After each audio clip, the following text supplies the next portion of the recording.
ఇప్పుడు morning AM అంటారు కదా, ఏఎం అంటే ఏంది అసలు?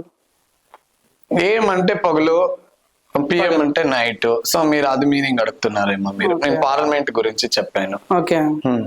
మీరు అన్ని చదువుకోండి, నేను అంత నాలెడ్జ్ ఉండేను, నేను అంత చదువుకోవట్లేదు. మా వరకు మేము ఒక అంత చదువుకోవడము. మీరు అడిగే క్వశ్చన్ నాకు దయచేసి నాకు ఇంట్రెస్ట్ లేదండి. ఇంటర్వ్యూ అంటే స్క్రిప్ట్ ఉంటుందా?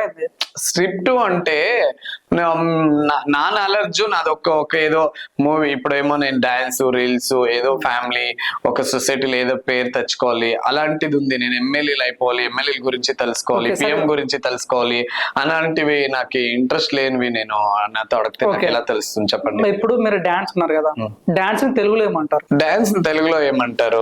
ఒక నృత్యం కదా, నృత్య కార్యక్రమము ఏమో అంటారు. నృత్య కార్యక్రమం. ఓకే. కార్యాచరణ అంటే? కార్యాచరణ అంటే ఏదైనా ఒక ఫంక్షన్, ఒక నడిచే దాన్ని బట్టి కార్యాచరణ అంటారు.